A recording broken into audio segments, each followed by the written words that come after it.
Je m'appelle Yanis Moritz, j'ai 22 ans. Je suis éducateur des U11 du FR Haguenau depuis maintenant 5 ans. Et à part ça, en tant que footballeur, je joue au FCE Chiragne Chirofen en Régional 1.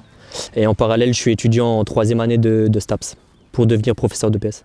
Alors en tant que joueur, j'ai commencé en pitchoun ici au FR Haguenau. J'y ai passé après 15 saisons, donc j'ai joué en U13 Excellence, en U15 interrégionaux, en CSDH, donc jusqu'au port des U19. Et à partir de là, en U19, je suis allé aux côtés de Chiragne en Régional 1 du coup, et j'en suis à ma 3e saison. J'ai des liens étroits avec le FR Haguenau parce que du coup, il y a par exemple mon grand frère qui était éducateur au club, qui était aussi joueur. Et tout naturellement, en fait, quand moi j'étais jeune, lui il entraînait du coup les U13, U14.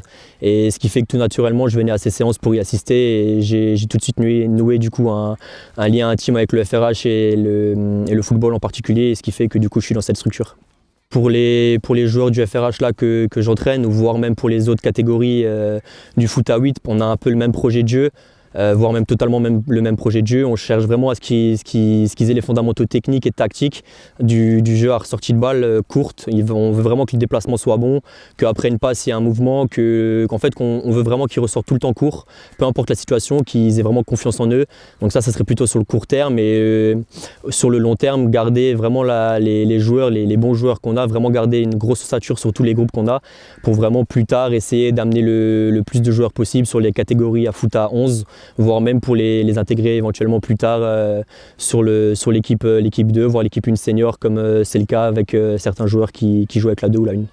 Le confinement il a été relativement particulier et compliqué, donc quand on n'a pas vraiment pu faire de séances et que tout le monde devait rester chez soi, ce qu'on a fait, c'est que le club, en fait, chaque éducateur pour chacune de ses équipes a conçu un programme d'entraînement à la maison, et parallèlement en fait les séances devaient être effectuées avec du coup les parents ou grands-parents ou peu importe qui devaient filmer les séances, et à partir de là en fait les vidéos étaient postées régulièrement sur nos groupes Facebook respectifs de nos catégories, et on se lançait en fait des petits défis par-ci par-là quoi également.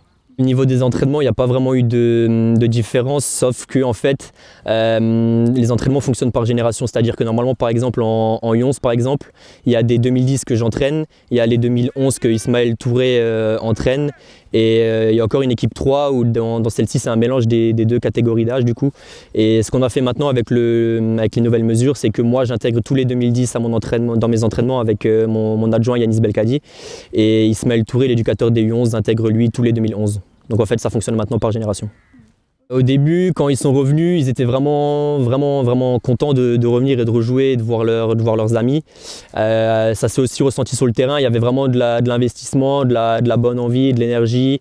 Et les séances ont tout de suite été directement bonnes. Il n'y a vraiment pas eu de césure, on va dire, vu que le travail a été effectué à la maison du coup. J'étais dans un premier temps avec mon adjoint du coup Yanis Belkadi. On était vraiment content de revoir le groupe parce que certes le mode de fonctionnement qu'on a pu avoir pendant le confinement il a été intéressant. On a pu nouer quand même un contact avec les joueurs, avec les parents, avec le groupe Facebook par exemple où on postait nos défis, mais c'est quand même différent parce que on préfère vraiment les voir, échanger avec eux, voir les parents, voir les joueurs vraiment de face à face, et ça a vraiment été beaucoup plus intéressant et vraiment plaisant par la suite quoi, parce que ces temps-là nous avaient manqué. Le fait de ne pas pouvoir faire de match contre des équipes extérieures, c'est un fait, mais on essaye d'y remédier en faisant par exemple des oppositions en interne.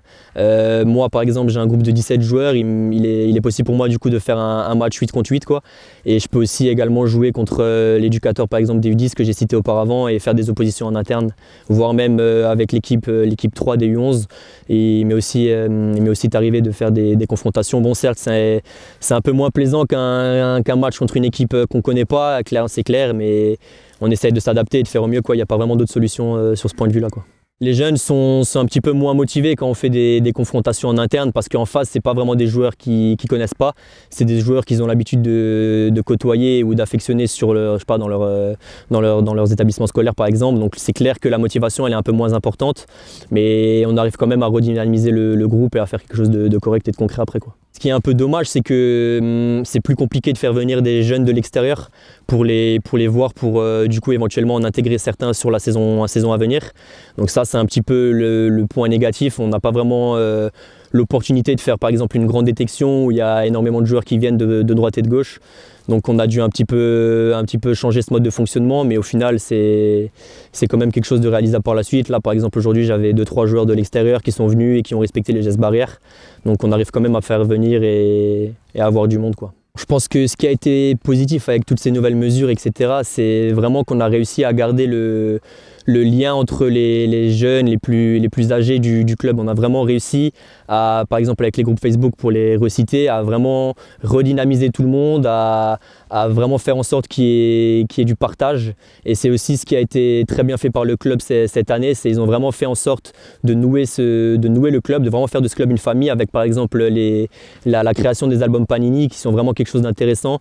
Parce que du coup, éventuellement, si par exemple moi je suis un joueur du foot à 8 et j'ai une vignette en double que je souhaite échanger avec par exemple un U16, il y a des créneaux d'échange que le club a instaurés, ce qui permet de vraiment créer un continuum entre les plus jeunes et les plus anciens, quoi. Ça crée du lien, donc c'est vraiment ce qui est vraiment positif. Malgré qu'on ne se soit pas forcément vu et qu'on n'ait pas vraiment pu échanger pour certains directement, ce créneau par exemple d'album Panini a vraiment été intéressant parce qu'il a vraiment permis du coup directement quand on l'a pu de nouveau de se revoir et de recréer une affinité et de recréer des liens directement. Donc je pense que c'est vraiment le point fort, quoi.